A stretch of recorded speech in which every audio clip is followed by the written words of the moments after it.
السلام علیکم ورحمۃ اللہ تعالی وبرکاتہ۔ الحمد للہ رب العالمین والعاقبۃ للمتقین والصلاة والسلام علی سید الانبیاء والمرسلین وعلى آلہ واصحابہ اجمعین، اما بعد فاعوذ باللہ من الشیطان الرجیم، بسم اللہ الرحمن الرحیم۔ یا ایہا الذین آمنوا اتقوا اللہ وابتغوا الیہ الوسیلۃ وجاہدوا فی سبیلہ لعلکم تفلحون۔ صدق اللہ مولانا العظیم وصدق رسولہ النبی الامین المتین الکریم، ونحن علی ذلک لمن الشاہدین والشاکرین والذاکرین والحامدین والحمد للہ رب العالمین۔ آئیے ہم اور آپ سب سے پہلے حضور سرور کائنات، فخر موجودات، باعث تخلیق کائنات، احمد مجتبیٰ محمد مصطفیٰ صلی اللہ علیہ وسلم کی بارگاہ بے کس پناہ میں جھوم جھوم کر درود و سلام کا ہدیہ پیش کریں اور پڑھیں اللہم صلی علی سیدنا و مولانا محمد معدن الجود والکرم وآلہ الکرام وابنہ الکریم وبارک وسلم صلاۃ و سلاما علیک یا رسول اللہ صلی اللہ تعالی علیہ وسلم۔ عزیزان ملت اسلامیہ، تقریباً آج سے 4 ہفتے پہلے ہم نے ایک ٹاپک اور موضوع شروع کیا تھا، کامیابی کی منزلیں، اللہ تک پہنچنے کی منزلیں، اللہ تک پہنچنے کا جو راستہ ہے اس کی 4 منزلیں ہیں۔ پہلی منزل ہے ایمان، دوسری منزل ہے خوف خدا، تیسری منزل ہے وسیلہ، اور چوتھی منزل ہے ریاضت و مجاہدہ، اللہ کی راہ میں جہاد کرنا۔ یہ کامیابی کی 4 منزلیں، ان میں سے پہلی منزل پر یعنی ایمان پر گفتگو ہوئی تھی اس وقت، اور آج انشاءاللہ تبارک و تعالی ہم دوسری منزل یعنی تقوی پر اور خوف الہی پر گفتگو کریں گے۔ خوف الہی یہ کتنی بڑی نعمت ہے، اور خوف الہی یہ کیسی عظمت ہے، اللہ تبارک و تعالیٰ نے خوف الہی کا مرتبہ کیسا رکھا ہے کہ جس کے دل میں خوف الہی ہوتا ہے پھر وہ گناہوں سے بچتا ہے، وہ زیادہ سے زیادہ نیکیاں کرتا ہے۔ مطلب کیا ہوا کہ ہر نیکی کا سر چشمہ یہ اللہ تبارک و تعالیٰ کا خوف ہے، اور ہر گناہ کا سر چشمہ خدا سے نہ ڈرنا ہے، کہ جو بندہ اپنے رب سے ڈرے گا تو وہ اندھیرے مکان کے اندر بھی، بند کوٹری کے اندر بھی اللہ تبارک و تعالیٰ سے ڈرے گا اور نیک کام کرے گا، گناہ کے کام نہیں کرے گا۔ لیکن جس کے دل میں خدا کا خوف نہیں ہوگا تو پھر وہ مکان میں، میدان میں، تنہائی میں یا مجلس میں، مجمع میں، ہر جگہ پھر وہ گناہ کے کام کرے گا اور کوئی بھی نیک کام نہیں کرے گا۔ تو یہ جو خوف الہی ہے یہ بہت بڑی نعمت ہے، جس کو یہ نعمت مل جاتی ہے پھر وہ نیک بن جایا کرتا ہے، پھر وہ گناہوں سے بچتا ہے، کیونکہ خوف الہی یہ وہ چیز ہے جو انسان کو نیک بنا دیا کرتا ہے، اور یہی خوف الہی انسان کو گناہوں سے بچا بھی دیا کرتا ہے۔ یہ کتنی بڑی نعمت ہے۔ اللہ تبارک و تعالیٰ نے خوف الہی کا مرتبہ کتنا بلند فرمایا۔ قرآن مجید کے اندر ارشاد فرماتا ہے کہ وَأَمَّا مَنْ خَافَ مَقَامَ رَبِّهِ وَنَهَى النَّفْسَ عَنِ الْهَوَىٰ فَإِنَّ الْجَنَّةَ هِيَ الْمَأْوَىٰ، کہ بے شک وہ جو اللہ کی بارگاہ میں حاضر ہونے سے ڈر گیا، اللہ کی بارگاہ میں کھڑا ہونے سے ڈر گیا، یعنی اللہ کی بارگاہ میں حساب و کتاب دینے سے وہ ڈر گیا اور اس نے اپنے آپ کو نفسانی خواہشات سے روک لیا، تو یقیناً جنت اس کا ٹھکانہ ہے۔ اب خوف الہی پیدا ہوگا، ظاہر سی بات ہے، اور اللہ کی بارگاہ میں حساب و کتاب سے ڈرے گا، اس کے ذہن میں یہ تصور ہوگا کہ مجھے اپنے ہر عمل کا حساب اللہ کی بارگاہ میں دینا ہے، میں اگر اچھا کام کروں گا تو اس کا بھی حساب دینا ہے، اگر برا کام کروں گا تو اس کا بھی حساب اللہ کی بارگاہ میں دینا ہے، اور اللہ کی بارگاہ میں کل قیامت کے دن کھڑا ہونا ہے، اور اس وقت سارے اولین اور آخرین جمع ہوں گے، اور میرا جو حساب و کتاب ہوگا ساری کائنات کے لوگوں کے سامنے ہوگا، تو کیسی ذلت اور رسوائی کا سامنا کرنا پڑے گا۔ اگر اپنے دل میں یہ کوئی تصور پیدا کر لے اور خوف الہی کا یہ جذبہ اپنے دل میں پیدا کر لے تو پھر وہ نیکیوں کے کام کرتا ہے، وہ اللہ کو راضی کرنے کے کام کرتا ہے اور اللہ کی ناراضگی والے کاموں سے بچتا ہے۔ اور جب یہ کیفیت پیدا ہو جاتی ہے تو تو اللہ تبارک و تعالیٰ اسے جنت کا حقدار بنا دیا کرتا ہے۔ بخاری شریف کی ایک حدیث ہے کہ اگلی امتوں میں ایک شخص تھا، وہ مومن تھا، ایمان والا تھا، لیکن اس کے باوجود اس نے مرتے وقت، موت کے وقت اس نے اپنے بیٹوں کو وصیت کی کہ جب میں مر جاؤں، جب میرا انتقال ہو جائے تو میرے جسم کو جلا دینا، میری لاش کو جلا دینا، اور میری راکھ کو کچھ دریاؤں میں ڈال دینا اور کچھ خشکی میں اڑا دینا، یعنی بالکل میری راکھ کو بکھیر دینا کہ وہ مختلف جگہوں پر پہنچ جائے، ایک جگہ پر جمع نہ رہے۔ اور اس کے لڑکوں نے ایسا ہی کیا، جب اس کا انتقال ہو گیا تو اس کے جسم کو جلا دیا، اس کی کچھ راکھ لے کر سمندر میں، دریاؤں میں بہا دی، اور کچھ راکھ کو لے کر خشکی میں زمین پر اس کو اڑا دیا، پھیلا دیا، وہ ریزہ ریزہ ہو کر بکھر گئی۔ اب اللہ تبارک و تعالیٰ جو کہ قادر مطلق ہے، اللہ تبارک و تعالیٰ کی قدرت کا کیا کہنا، اگرچہ وہ راکھ بکھیر دی گئی تھی، اللہ تبارک و تعالیٰ نے اس کے بکھرے ہوئے جسم کے ذرات کو پھر سے جمع فرما دیا۔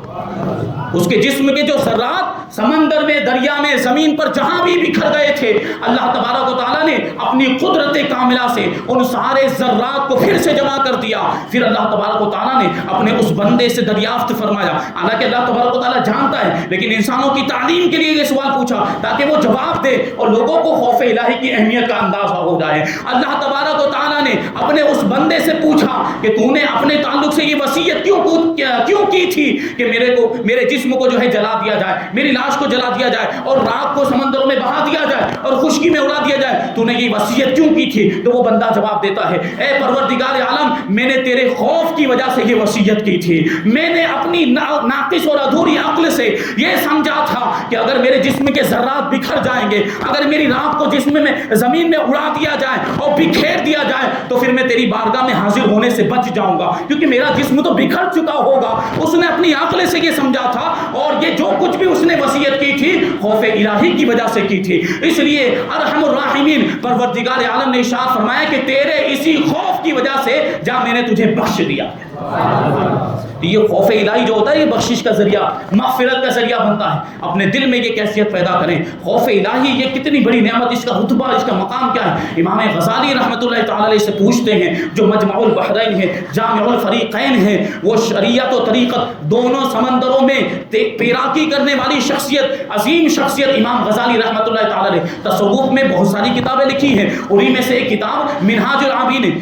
العابدین کے اندر تصوف کے 4 درجات امام غزالی رحمۃ اللہ تعالی علیہ نے بیان کیے۔ 4 درجات کو بیان کرتے ہوئے کیا ارشاد فرماتے ہیں، الناس کلہم موتا الا العالمون، کہ یہ سارے انسان، جتنے بھی انسان ہیں، سب کے سب مردہ ہیں، زندہ صرف وہی ہیں جن کے پاس علم نبوت کی روح موجود ہے، کیونکہ حقیقت میں علم ہی یہ زندگی کا سبب ہوا کرتا ہے۔ یہ چلنا پھرنا یہ زندگی نہیں ہے، ایمانی زندگی علم نبوت اور علم شریعت ہے۔ تو سارے لوگ حقیقت میں مردہ ہیں اور زندہ وہی ہیں جو علماء ہیں، جو علم رکھنے والے۔ لیکن آگے ارشاد فرماتے ہیں، ایک اسٹیپ آگے بڑھتے ہوئے یوں ارشاد فرماتے ہیں، والعلماء کلہم نیام الا العاملین، اور جتنے بھی عالم ہیں، جتنے بھی علماء ہیں، یہ اگرچہ زندہ ہیں علم کی وجہ سے، لیکن سب کے سب سوئے ہوئے ہیں، اور جاگنے والے صرف وہی علماء ہیں جو اپنے علم پر عمل کرتے ہیں۔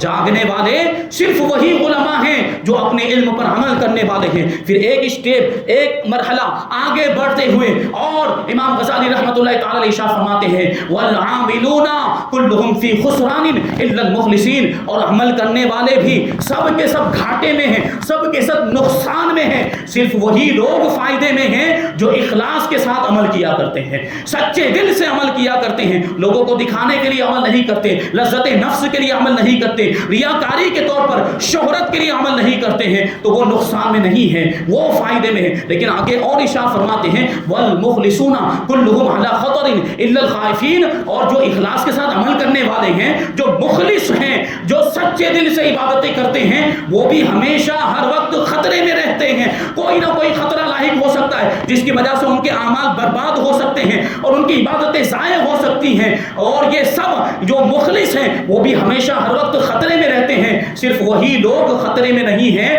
جو اپنے رب سے ڈرتے رہتے ہیں، جو ہر وقت اپنے رب سے ڈرتے رہتے ہیں۔ تو کتنے درجات ہو گئے؟ تصوف کے درجات جو بیان کیے امام غزالی نے 4 درجات بیان کیے۔ سب سے پہلا درجہ ہے علم شریعت کا۔ علم شریعت اور علم نبوت کا جو درجہ ہے یہ سب سے پہلا درجہ، اور دوسرا درجہ جو ہے وہ عمل کا درجہ ہے، تیسرا درجہ اخلاص خلوص اور الہیت کے ساتھ عمل کرنا، یہ تیسرا درجہ ہے، اور چوتھا درجہ جو ہے وہ خوف الہی کا درجہ ہے۔ ان سارے درجات پر ہم انشاءاللہ تبارک و تعالیٰ تفصیلی گفتگو کریں گے۔ سب سے پہلے درجے کے بارے میں گفتگو کرتے ہیں، اور پہلا درجہ کیا ہے؟ وہ ہے علم نبوت اور علم شریعت۔ یہ کیسی نعمت ہے اللہ تبارک و تعالیٰ جس کو عطا فرما دیتا ہے وہ پھر اس کے بیڑے پار ہو جایا کرتے ہیں۔ یہ علم شریعت ایسی نعمت ہے اللہ تبارک و تعالیٰ یہ اپنے گنے چنے بندوں کو ہی عطا فرماتا ہے۔ تو علم، اس کے بارے میں دیکھیں اللہ تبارک و تعالیٰ نے کیسے کیسے علماء پیدا کیے، اور علم کی شان کتنی عرفہ و اعلیٰ ہے کہ اللہ تبارک، یہ امام غزالی نے کیا فرمایا کہ الناس کلہم موتا الا العلماء، کہ لوگ سب کے سب مردہ ہیں لیکن جو علماء ہیں وہ زندہ ہیں، جو علم والے ہیں وہ مردہ نہیں۔ اب ہمارے ذہن میں سوال آتا ہوگا کہ ایسا کیوں فرمایا؟ انسان جو سارے انسان ہیں جو علماء نہیں ہیں وہ بھی تو چلتے پھرتے ہیں، وہ بھی تو اٹھتے بیٹھتے سوتے جاگتے کھاتے پیتے ہیں، اور یہ ساری یہ زندگی کی علامتیں ہیں۔ تو پھر اس کا جواب کیا ہے؟ یہاں مردہ اور زندہ ہونے سے مراد کیا ہے؟ تو مطلب کیا ہے کہ چلنا پھرنا اٹھنا بیٹھنا اور کھانا پینا سونا جاگنا یہ سب جسمانی زندگی کی علامتیں،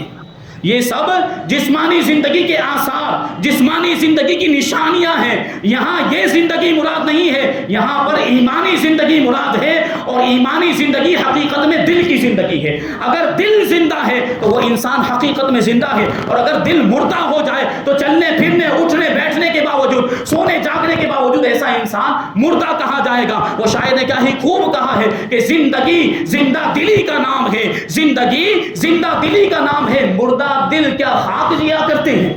یعنی زندگی اصل میں دل کی زندگی کا نام ہے، اور یہ جو دل کی زندگی جس کو ایمانی زندگی کہتے ہیں، اس کی روح کیا ہے آپ کو معلوم؟ اس کی روح علم شریعت اور علم نبوت ہے۔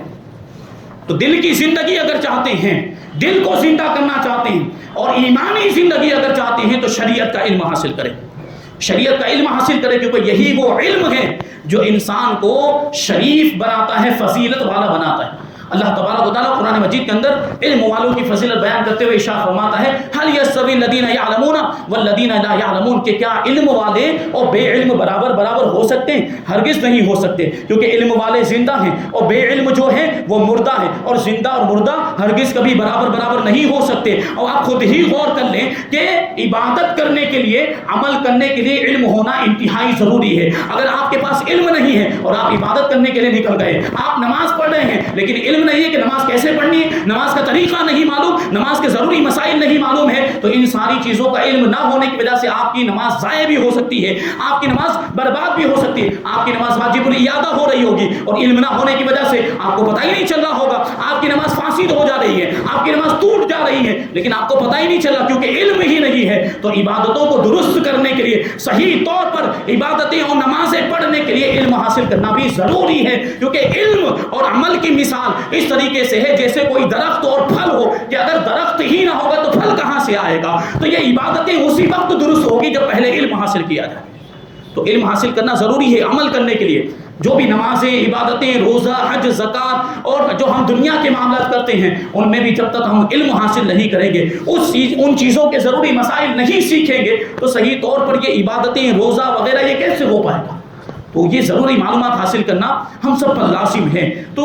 ضرورت اس بات کی کہ ہم اس طرف توجہ دیں، شریعت کا علم حاصل کریں، عبادتوں کے طریقے سیکھیں۔ تو یہ عمل کے بارے میں بتا، یہ علم کے بارے میں بتا کہ علم کی اہمیت۔ اب دوسرا جو مرتبہ آتا ہے، علم کے اوپر جو مرتبہ آتا ہے وہ ہے عمل کا مرتبہ۔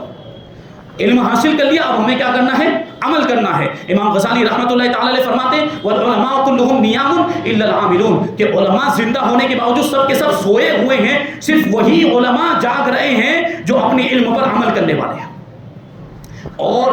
بے علم جو عالم ہوتے ہیں ان کی بہت سخت وعیدیں بیان کی گئی ہیں قرآن و حدیث کے اندر، جو اپنے علم پر عمل نہیں کرتے، علم تو حاصل کر لیا،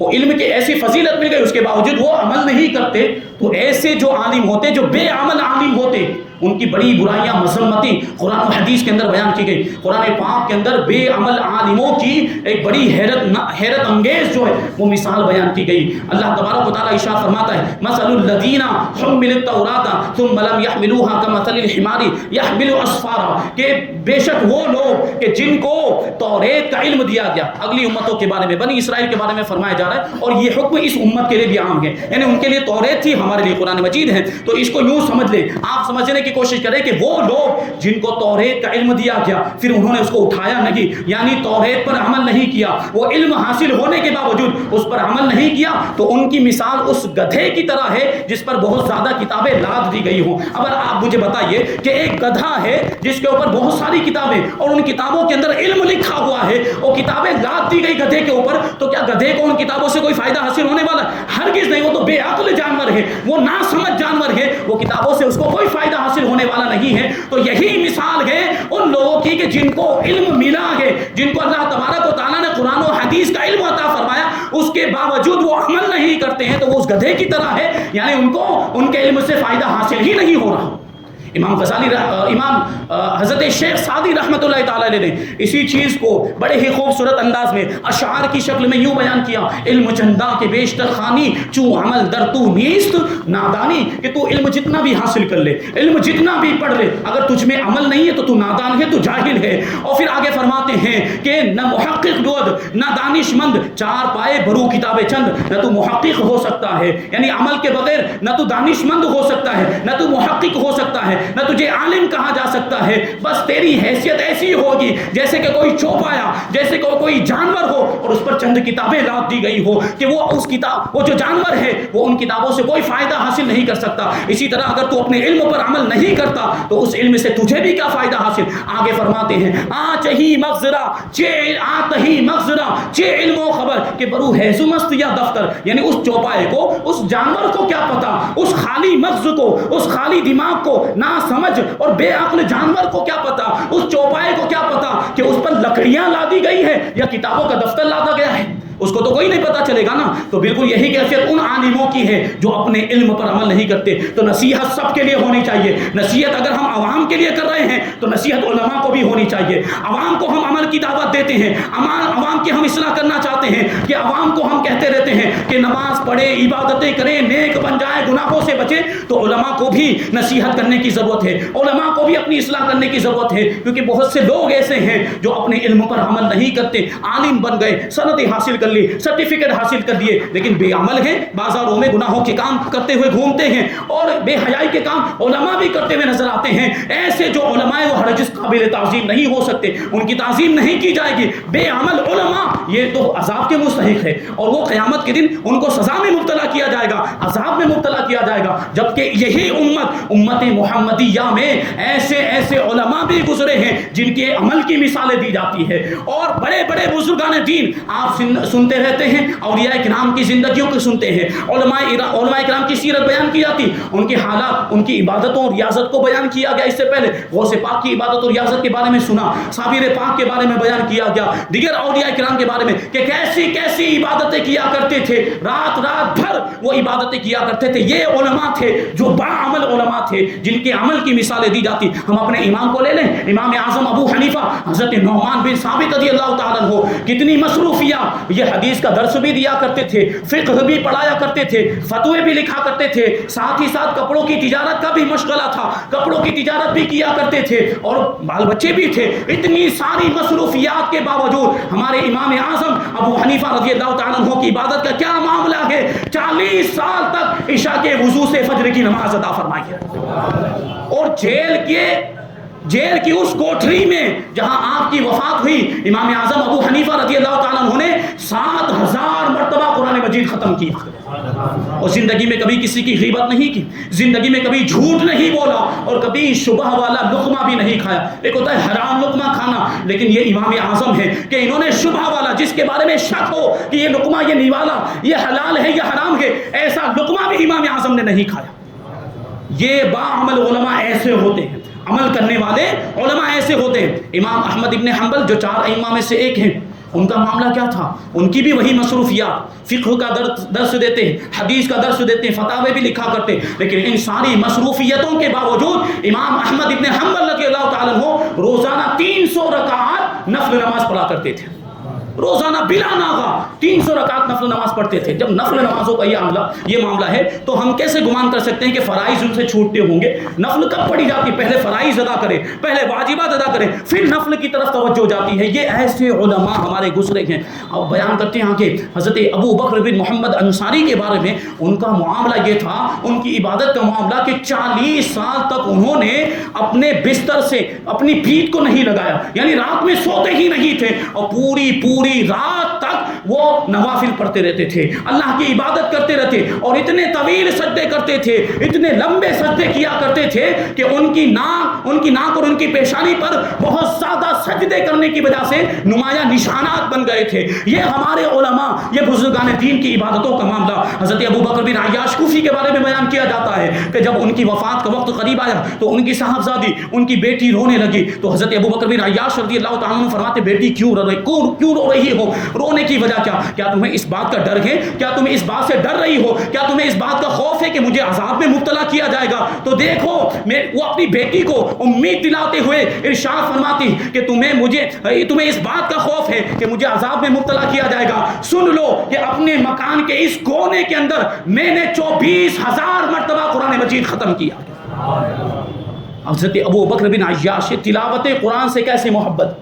24,000 مرتبہ قرآن مجید ختم کیا۔ اسی طرح سے حضرت بشر بن مفضل، یہ بھی ایک بزرگ ہیں، ان کے بارے میں بیان کیا جاتا ہے کہ وہ روزانہ 400 رکعت نفل نماز پڑھتے تھے۔ روزانہ کتنی؟ 400 رکعت نمازیں پڑھتے تھے، نفل نمازیں، اور پھر صوم داؤدی رکھتے تھے۔ صوم داؤدی کا مطلب کیا ہوتا ہے؟ ایک دن روزہ رکھنا اور ایک دن افطار کرنا، اس طرح کے وہ روزے رکھا کرتے تھے۔ حضرت ثابت بن اسلم بنانی رضی اللہ تعالیٰ عنہ کے بارے میں بیان کیا جاتا ہے کہ وہ بھی روزانہ روزہ رکھا کرتے تھے، اور روزانہ ایک مرتبہ قرآن مجید ختم کیا کرتے، اور راتوں رات عبادت کرتے، اور جب صبح ہو جاتی تو اللہ تبارک و تعالیٰ کی بارگاہ میں دعا کرتے، اے پروردگار عالم، اگر تو اپنے کسی بندے کو قبر میں نماز پڑھنے کی اجازت عطا فرمائے تو مجھے توفیق عطا فرمانا کہ میں قبر میں بھی نماز ادا کر سکوں۔ دنیا میں تو نمازیں پڑھ رہے ہیں، دنیا میں تو عبادتیں کر رہے ہیں، یہ ہمارے بزرگ ہیں، یہ علماء دین، یہ محدثین ہیں، یہ فقہاء ہیں، ان کی عبادت کو دیکھیں کہ پوری زندگی تو عبادت کر رہے ہیں، راتوں رات عبادت کر رہے ہیں، لیکن ان کی خواہش و تمنا یہ ہے کہ دنیا سے جانے کے بعد قبر میں بھی ان کو نماز پڑھنے کا موقع مل جائے۔ یہ ان کی ہم اور آپ کیا عبادت کریں گے؟ ہم سے فرض ادا نہیں ہو رہا ہے، ہم سے واجبات ادا نہیں ہو رہی، یہ نفل عبادتیں کیسے کریں گے؟ یہ جذبہ دیکھیں، یہ علماء ایسے تھے، باعمل علماء، ان کے اندر عمل کا ایسا جذبہ تھا، ان کو آئیڈیل بنانا چاہیے، ان کے نقش قدم پر چلنا چاہیے، ان کے طریقوں کو اپنانا چاہیے۔ تو انہوں نے یہ دعا کی تھی حضرت ثابت بن اسلم بنانی نے کہ پروردگار اگر کسی بندے کو قبر میں نماز پڑھنے کی اجازت عطا فرمانا تو مجھے یہ اجازت ملنی چاہیے، مجھے یہ توفیق مل جائے کہ میں تیری عبادت کر سکوں۔ چنانچہ ایسا ہوا، ان کی یہ دعا مقبول ہوئی۔ جب ان کا انتقال ہو گیا، دفن کر دینے کے بعد کچھ عرصے کے بعد ان کی قبر مبارک کی ایک اینٹ جو تھی وہ نیچے سے ٹوٹ گئی، اندر سے ٹوٹ گئی، جس کی وجہ سے ان کی قبر میں ایک سوراخ ہو گیا، اور دیکھنے والوں نے دیکھا کہ حضرت ثابت بن اسلم بنانی رضی اللہ تعالیٰ عنہ اپنی قبر کے اندر بھی نماز ادا فرما رہے ہیں۔ یہ اللہ والے ہوتے ہیں، ان کے عمل کا یہ عالم۔ اور آپ کی ایک کرامت تو، یہ مشہور کرامت تو ایسی حیرت انگیز ہے، بیان کرنے والوں نے بیان کیا کہ حضرت ثابت بن اسلم، یہ ان کا جو نام بیان کیا گیا، ایسے بزرگ تھے، اور ان کے عمل کا عالم یہ تھا کہ ان کی قبر سے مدتوں تک، ایک لمبے زمانے تک ہزاروں انسانوں نے قرآن مجید کی تلاوت کی آواز سنی ہے۔ نمازیں تو پڑھتے تھے، قبر کے اندر قرآن مجید کی تلاوت بھی کرتے تھے۔ ہم تو زندگی میں نہیں کر پاتے، ہم زندہ رہتے ہوئے نہیں کر پاتے۔ یہ اللہ والے دنیا سے جانے کے بعد بھی نمازیں پڑھتے ہیں اور قرآن مجید کی تلاوت کیا کرتے ہیں۔ ہمیں عبرت حاصل کرنی چاہیے کہ نہیں؟ ہم بزرگوں کے ماننے کا دعویٰ کرتے ہیں، اللہ کے ولیوں کو ماننے کا دعویٰ کرتے ہیں، اور ہمارے اعمال ویسے نہیں ہیں۔ ہم فرض نمازیں نہیں پڑھتے ہیں، ہم قرآن مجید کو کبھی چھوتے بھی نہیں ہیں، تلاوت کیسے کریں گے؟ یہ قرآن مجید سے اولیاء اکرام کی محبت اور عبادتوں کا ایسا جذبہ تھا، ہمیں یہ جذبہ اپنے اندر پیدا کرنا چاہیے۔ تو یہ دو مرحلے بیان کیے گئے، دو درجے بیان کیے گئے۔ پہلا درجہ کیا ہے؟ وہ ہے علم کا درجہ، اور دوسرا درجہ جو ہے وہ عمل کا درجہ، اور تیسرا درجہ جو ہے وہ ہے اخلاص کا درجہ ہے۔ اخلاص یہ ایسی چیز ہے کہ بغیر اخلاص کے کوئی بھی عمل اللہ تبارک و تعالیٰ کی بارگاہ میں مقبول نہیں ہوتا۔ علم بھی بھی حاصل کر لیا، علم بھی سیکھ لیا، عمل بھی پڑھ لیا، لیکن امام غزالی رحمۃ اللہ علیہ کیا فرماتے ہیں، والعاملون کلہم فی خسران الا المخلصین، کہ عمل کرنے والے بھی علم حاصل کر لیا، عمل بھی کر رہے ہیں، لیکن عمل کرنے کے باوجود یہ سب کے سب گھاٹے میں ہیں، یعنی عمل کرنے والے بھی نقصان میں ہیں۔ فائدے میں صرف وہی لوگ ہیں جو اخلاص کے ساتھ عمل کرتے ہیں، جو سچے دل سے عمل کرتے ہیں، اللہ کی رضا جوئی کے لیے عمل کرتے ہیں۔ تو پتہ کیا چلا کہ عمل کی مقبولیت کے لیے اخلاص شرط ہے، بغیر اخلاص کے کوئی بھی عمل اللہ تبارک و تعالیٰ کی بارگاہ میں مقبول نہیں ہوتا۔ یہ اخلاص کیا ہے؟ اخلاص کسے کہتے ہیں؟ اخلاص کا مطلب یہ ہے کہ صرف اللہ تبارک و تعالیٰ کی خوشنودی حاصل کرنے کے لیے، اللہ کی رضا حاصل کرنے کے لیے کوئی بھی عمل کیا جائے، مکر کے طور پر، ریاکاری یعنی دکھاوے کے طور پر، شہرت حاصل کرنے کے لیے، لوگوں کو سنانے کے لیے یا لذت نفس کے لیے کوئی بھی عمل کیا جائے وہ اخلاص کے خلاف ہوا کرتا ہے، اور ایسا جو عمل ہو وہ اس کے منہ پر مار دیا جائے گا۔ ایسا عمل اللہ تبارک و تعالیٰ کی بارگاہ میں مقبول نہیں ہوتا۔ تو اگر عمل کریں تو خلوص و للہیت کے ساتھ عمل کریں، اخلاص کے ساتھ عمل کریں، سچے دل سے عمل کریں، دکھاوے کے طور پر نہ کریں، ریاکاری کے طور پر نہ کریں، اور لذت نفس کے لیے یا شہرت حاصل کرنے کے لیے کہ مجھے نمازی کہا جائے گا، مجھے نیک کہا جائے گا، میں مشہور ہو جاؤں گا۔ اگر یہ ساری نیتیں ہوں تو یہ جو ہماری عبادتیں اور جو کچھ بھی ہم عمل کریں گے یہ ہمارے منہ پر مار دیا جائے گا، اس کا کوئی ثواب نہیں ملے گا، یہ اللہ کی بارگاہ میں مقبول ہی نہیں ہوں گے۔ ایک حدیث پاک جو بخاری شریف کے اندر بھی روایت کی گئی، حضرت ابو ہریرہ رضی اللہ تعالیٰ عنہ اس کے راوی ہیں، اور یہ روایت جب بیان کرنے کے لیے حضرت ابو ہریرہ رضی اللہ تعالیٰ عنہ کھڑے ہوئے تو چونکہ اس میں جو وعیدیں اور جو گناہوں کی اور ریاکاری کی جو مذمتیں بیان کی گئی ہے وہ اتنی سخت تھی کہ حضرت ابو ہریرہ رضی اللہ تعالیٰ عنہ جب اس روایت کو بیان کرنے کے لیے کھڑے ہوئے تو خوف و دہشت کی وجہ سے اور ہیبت کی وجہ سے بے ہوش ہو کر گر پڑے۔ دوبارہ حضرت ابو ہریرہ رضی اللہ تعالیٰ عنہ بیان کرنے کے لیے کھڑے ہوئے، دوبارہ بے ہوش ہو گئے، 3 مرتبہ یہی کیفیت، 3 مرتبہ حضرت ابو ہریرہ رضی اللہ تعالیٰ عنہ جب بھی اس روایت کو بیان کرنے کے لیے، اس حدیث پاک کو بیان کرنے کے لیے کھڑے ہو گئے، خوف و دہشت کی وجہ سے بے ہوشی طاری ہو گئے، آخرکار اپنی آنکھ کو سنبھالا اور پھر اس حدیث کو بیان کیا۔ حضرت ابو ہریرہ رضی اللہ تعالیٰ عنہ کہتے ہیں کہ اللہ کے رسول صلی اللہ علیہ وسلم نے ارشاد فرمایا کہ قیامت کے دن اللہ تعالیٰ کی بارگاہ میں ایک قاری کو یعنی قرآن کا علم رکھنے والے کو، ایک سخی کو اور ایک شہید کو پیش کیا جائے گا۔ اللہ تبارک و تعالیٰ قرآن کا علم رکھنے والے قاری سے پوچھے گا کہ میں نے تم کو اتنی زیادہ نعمتیں عطا فرمائیں، بتاؤ تم نے میری نعمتوں کا شکر کیسے ادا کیا؟ تو وہ قاری اللہ تبارک و تعالیٰ کی بارگاہ میں جواب دے گا، وہ کہے گا کہ میں نے قرآن سیکھا اور لوگوں کو سکھایا، قرآن کی تبلیغ کی۔ تو اللہ تبارک و تعالیٰ اس سے دریافت فرمائے گا کہ ذرا یہ بھی بتا دے کہ یہ جو ساری خدمات تو نے انجام دی ہے، یہ سارے کارنامے جو تو نے کیے ہیں، کیا یہ میری رضا کے لیے کیے، مجھے راضی کرنے کے لیے کیے ہیں، یا لوگوں کو دکھانے کے لیے کیے ہیں، یا اس لیے کیے ہیں کہ تجھے قاری کہا جائے؟ تو وہ قاری جواب دے گا، اللہ تبارک و تعالیٰ کی بارگاہ میں کہے گا واقعہ تو یہی ہے، حقیقت تو یہی ہے کہ یہ ساری خدمات میں نے اسی لیے کی تھی کہ مجھے قاری کہا جائے، مجھے قرآن کا عالم کہا جائے۔ اللہ تبارک و تعالیٰ اس کے بارے میں اللہ تبارک و تعالیٰ اس سے ارشاد فرمائے گا کہ تیری جو مراد تھی، تیرا جو مقصد تھا وہ دنیا میں تجھے دے دیا گیا، تیرا مقصد یہی تھا کہ تجھے قاری کہا جائے، تو دنیا والوں نے تجھے قاری کہہ لیا، اب تیرا ٹھکانہ جہنم، اب میری بارگاہ میں تیرے لیے کوئی جزا نہیں ہے، میری بارگاہ میں ثواب کا تیرے لیے کوئی حصہ نہیں ہے۔ چنانچہ فرشتے ایسے قاری کو گھسیٹ کر جہنم میں ڈال دیں گے۔ پھر سخی کو اللہ کی بارگاہ میں پیش کیا جائے گا، سخی سے، سخاوت کرنے والے سے اللہ تبارک و تعالیٰ پوچھے گا کہ بتا میں نے تجھے جو نعمتیں عطا کی تھی ان نعمتوں کا شکریہ تو نے کیسے ادا کیا؟ تو وہ سخی اللہ تبارک و تعالیٰ کی بارگاہ میں جواب دے گا، اے پروردگار عالم، میں نے ہر نیک کام میں اپنے مال کو خرچ کیا، میں سخاوت کرتا رہا۔ تو پروردگار عالم اس سے پوچھے گا کہ یہ جو تو نے سخاوتیں کی دین کے معاملات میں، ہر نیک کام میں جو تو نے اپنا مال خرچ کیا، تو کیا میری رضا کے لیے تو نے یہ خرچ کیا تھا یا اس لیے خرچ کیا تھا کہ تجھے سخی کہا جائے، تجھے بہت بڑا سخی داتا کہا جائے؟ تو وہ جواب دے گا پروردگار حقیقت یہی ہے کہ میں نے جو بھی سخاوت کی وہ صرف اسی لیے کی کہ مجھے سخی کہا جائے، مجھے بہت بڑا سخی داتا کہا جائے۔ تو پروردگار اس سے بھی ارشاد فرمائے گا کہ یہ عمل، یہ جو تیری مراد تھی، جو تیرا مقصد تھا، وہ دنیا میں تجھے حاصل ہو گیا کہ میں نے ہر چھوٹے بڑے سے تجھے سخی کہلوا دیا، دنیا میں لوگ تجھے سخی کہتے تھے، اب میری بارگاہ میں تیرے لیے کوئی جزا نہیں، اب میری بارگاہ میں تیرے لیے ثواب کا کوئی حصہ نہیں، کیونکہ تو نے تو دنیا کا اجر مانگا تھا، دنیا کا بدلہ مانگا تھا، اور دنیا کا بدلہ تجھے مل چکا ہے، اب آخرت کا ثواب تیرے لیے ہے ہی نہیں۔ اس کے تعلق سے بھی حکم ہوگا، فرشتے گھسیٹ کر اسے بھی جہنم میں ڈال دیں گے۔ اب شہید کو پیش کیا جائے گا، شہید سے بھی پروردگار عالم وہی سوال پوچھے گا کہ تجھے نعمتیں دی، تو نے شکر کیسے ادا کیا؟ شہید کہے گا اے پروردگار عالم، میں نے تیری راہ میں جہاد کیا اور تیری راہ میں اپنے خون کے آخری قطرے کو اور اپنی آخری سانس کو اے پروردگار عالم قربان کر دیا، یہاں تک کہ میں شہید ہو گیا۔ پروردگار عالم اس سے پوچھے گا کہ یہ جو تو نے کارنامے انجام دیے، جو شہادت کے جام سے جو سرفراز ہو گیا، یہ کیا یہ کام جو تو نے کیا یہ میری رضا کے لیے کیا تھا یا صرف اس لیے کیا تھا کہ لوگ تجھے شہید کہیں؟ تو وہ بھی جواب دے گا کہ میں نے اسی لیے کیا تھا کہ مجھے بہادر کہا جائے، مجھے شجاع کہا جائے، بڑا شجاعت و بہادری کا مجھے پیکر کہا جائے۔ میں نے یہ شہادت کے تعلق سے جو بھی کوششیں کی اور جو بھی محنتیں کی ہیں صرف اسی مقصد سے کی۔ اللہ تبارک و تعالیٰ اس سے بھی وہی ارشاد فرمائے گا کہ جو تیرا مقصد تھا وہ دنیا میں تجھے مل گیا، تیرا مقصد یہی تو تھا نا کہ تجھے بہادر کہا جائے، دنیا والوں نے تجھے بہادر کہہ لیا، اب ہماری بارگاہ میں تیرے لیے کوئی حصہ نہیں۔ دنیا کا بدلہ تو چاہتا تھا، دنیا کا بدلہ تجھے مل چکا، آخرت میں تیرے لیے کوئی بدلہ نہیں، آخرت میں تیرے لیے کوئی ثواب نہیں۔ اس کے تعلق سے بھی حکم ہوگا، فرشتے شہید کو بھی گھسیٹ کر جہنم میں ڈال